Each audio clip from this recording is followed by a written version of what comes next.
Everyone, म चाहिँ घरतिर छु अहिले हैन। तपाईले ब्याकग्राउन्डमा देख्न सक्नुहुन्छ यो मेरो गाउँ गोर्खा थापा गाउँपालिका वडा नम्बर 6 अन्तर्गत पर्दछ। मेरो चाहिँ बिदा भएको समयमा म यसो घरतिर आउँदाखेरि मेरो चाहिँ अब जन्मथलो हैन अब कस्तो छ भनेर मान्छे भ्रमण गर्न लागिरहेको छु। किनभने जस्तै होइन आफ्नो जन्मथलो प्यारो लाग्ने रहेछ। भैँचालोले तहस नहस बनाए पनि मुख्य मेन घर चाहिँ हाम्रो अलिकति मात्र सरेको छ, ढलेको छैन। अब यहाँ तलपट्टि चाहिँ यसमा चाहिँ यहाँनिर चाहिँ हाम्रो घर थियो, हाम्रो घर थियो। भुइँचालोले टोटली तहस नहस भएर यहाँको चाहिँ भत्काइयो। अनि बाँकी घरहरू चाहिँ हेर्न सक्नुहुन्छ। यतापट्टि अङ्कलको घर थियो भने उतापट्टि हाम्रो मेन मुख्य घर रहेको थियो हैन। गाउँघरमा हेर्नुहोस् अब के गर्ने, मान्छेहरूको बसोबास छैन। अब जनसङ्ख्या एकदम गाउँघरतिर त एकदम घट्दो क्रममा छ।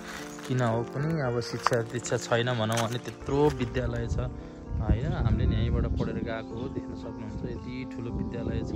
भवन मात्र छ, विद्यार्थी सङ्ख्या छैन भन्ने सुनेको छु। बाटो पहिला कस्तो नराम्रो बाटो थियो, अहिले यस्तो राम्रो बाटो बनेको छ, मान्छेको सङ्ख्या छैन है। अब सबै देश परदेश मात्र गइरहेको छ अवस्था, विदेशै मात्र छ। देख्न सक्नुहुन्छ एकदम दयनीय नाजुक अवस्था छ। अब यहाँ कस्तो विधि फलफुलहरू लगाउँथे हजुरआमाहरूले है। यस्तो राम्रो आँगनहरू थियो, बसिन्थ्यो, रमाइन्थ्यो, यहाँ खेलिन्थ्यो, पानीको धारा त्यस्तै थियो। हजुरबा यहाँ बस्नुहुन्थ्यो मजाले, हजुरबा हजुरआमा सुत्ने कोठाहरू त्यहाँ पुरा गरिन्थ्यो। अब त्यो दिनहरू अब सम्झनामा मात्रै केवल, किनभने त्यो पलहरू सम्झिँदाखेरि एकदम खुसी लागेर आउँछ। तर अहिले जुन अवस्था हेर्दाखेरि देखिन्छ नि एकदम नरमाइलो लागेर आउँछ। किनभने घर गाउँ वरिपरि यति राम्रो हराभरा हराभरा थियो कि रमाइलो थियो। अहिले देख्न सक्नुहुन्छ यति उजाडमय बनेको छ। अब के गर्नु, अब कसो गर्नु, अब जानेलाई रोक्न पनि नसकिने अवस्था रहेछ। किनभने देशको हालत त्यस्तै भएर होला है। देख्न सक्नुहुन्छ यति राम्रो रमणीय स्थल छ, ठाउँ छ, यति राम्रो ठाउँहरू छ। अब भएर पनि अब के गर्नु, अब एकदम अवस्था दयनीय छ। मेरो हजुरबाको चाहिँ 2टा श्रीमती, एकजना चाहिँ जेठी श्रीमती, अर्को कान्छी श्रीमती, दिदी बहिनी बिहा गर्नुभएको हो।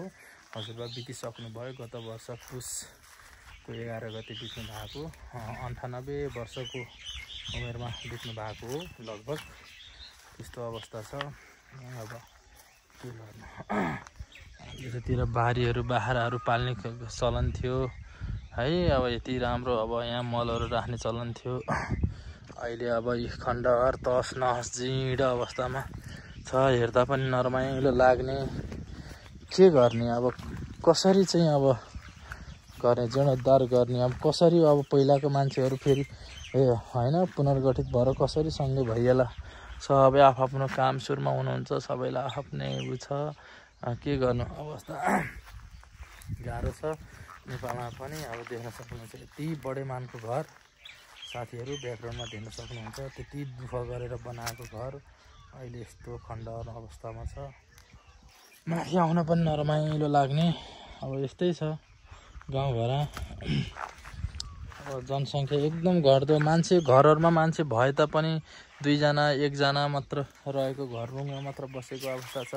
अहिले सुविधा सबै थोकको छ, भएन भनेर वाइफाईको सुविधा पनि छ, बत्ती पानी सबै थियो, घर घरमा पानी थियो। पहिला कहाँ तल पुग्नु पर्थ्यो, 2 घन्टा 3 घन्टा लगाएर पुग्नु पर्थ्यो पानी लिनलाई। त्यसरी हुँदाखेरि पनि मान्छेहरूको बसोबास बाक्लो थियो, त्यति दुःख गरेर बस्यो। अहिले मान्छेहरू सेवा सुविधा थपिँदै गयो गाउँतिर, अहिले खाली अवस्था छ। अब यतातिर अलिअलि बारीहरू गरेको अवस्था छ है। यो बाख्राको खोर, बाख्राहरू थुन्ने गरिन्थ्यो। यहाँ बाख्रा कति राम्रो थियो, अब त्यो एकदम क्या आँखामा झलझली मात्र आएको छ। अब के गर्नु, अब व्यक्त गर्न नसकिने, भिडियो खिचेर राख्न नसकिने त्यो बेलाको समयहरू यस्तो आनन्द हुन्थ्यो। यहाँनिर मेरो घर थियो, हाम्रो घर थियो। हाम्रो घर भुइँचालो सबै भत्काइसक्यो, भत्काएर अनि अब हामीले नि अब सबै भत्काइदिइहाल्यौँ। अब हामी तल सरिहाल्यौँ। त्यही भएर अवस्था यस्तो छ। यहाँ निबुवाको बोट यति राम्रो निबुवा फल्थ्यो, मोलहरू पुग्थ्यो, अब अहिले पनि छैन। अगाडि यति राम्रो बर्को चौतारोहरू छ। के गर्नु साथीहरू, यस्तै छ। बारीतिर हेऱ्यौँ भने अलिअलि अब गरिराखेको अवस्था छ। बाँझै छ, कतिपय ठाउँहरू अलिअलि खेतीपाती गरेको अवस्थाहरू हामी देख्न सक्छौँ। त्यही नै हो साथी हो है। अब चाबी लगाएको छ घर त।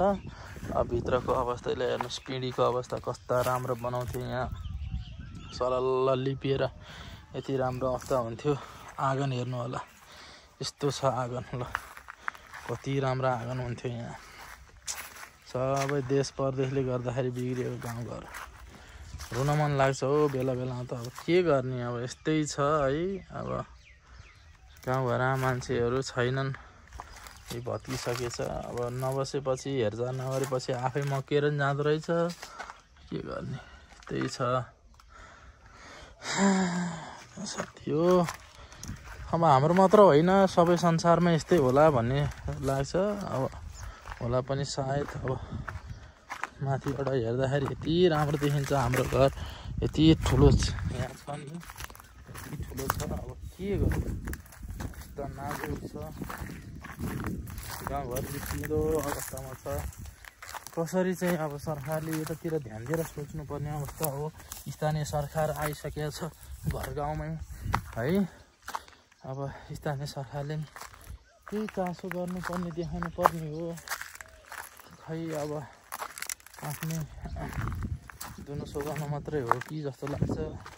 चासो छैन, आएन गएन मात्रै छैन। यसो स्थानीय सरकारले चाहन सक्ने हो भने गर्न सक्ने अवस्था थियो। अब यहाँ मकै छर्नको लागि जोतेर रेडी बनाएको अवस्था छ। पानी परेको छैन, देख्न सक्नुहुन्छ। यस्तो छ पछाडिको भ्यू। यति लामो घर थियो, अब अहिले कसैको बसोबास छैन। सबै सेवा सुविधामुखी, सहरमुखी भए। के गर्नु, समस्या छ। गाउँमा आएर अब हराभरा बनाएर को भने, खै मान्छे देख्न सक्नुहुन्छ? खै कहाँ देख्नुहुन्छ तपाईँले मान्छे? ल यत्रो भ्लग गर्दाखेरि गाउँमा पहिला कस्ता मान्छे हिँड्थ्यो यो बाटो, अहिले 2-4वटा गाडी गुडिया छन्, त्यति मात्रै हो साथीहरू। गाह्रो छ अवस्था, नाजुक छ। अब के गर्नु, यस्तै छ। हजुरहरूको गाउँठाउँमा नि यस्तै होला, धेरै ठाउँ यस्तै होला जस्तो लाग्छ मलाई। ठिकै छ, यति भन्दै के भन्नु। अब भन्न नि, अब सकेसम्म आफ्नो गाउँठाउँलाई माया गरौँ, नछोडौँ है। अब आफ्नै ठाउँलाई बनाऊँ भन्न चाहन्छु। देश परदेशमा हुने साथीहरू पनि धेरै समय नबस्नु होला, आफ्नो गाउँठाउँलाई सम्झेर माया गरेर आउनु होला चाँडै नै होइन। आफ्नो माटोमा सुख फल्छ भन्ने गीत यो बिमारी दुराले गाएको थियो नि। के गर्नु र साइलो दाइ विदेश गयो भन्ने गीत मजाले आउँछ। शिशिर योगी गीत त्यस्तै याद आउँछ। यस्तै छ साथीहरू। अहिलेसम्म हेरेर साथ सहयोग गरिदिनु भयो, हस् थ्याङ्क यू, बाई बाई। मेरो च्यानललाई लाइक सब्सक्राइब गर्न चाहिँ नबिर्सिनु होला है। हस् धन्यवाद, थ्याङ्क यू एभ्री वान।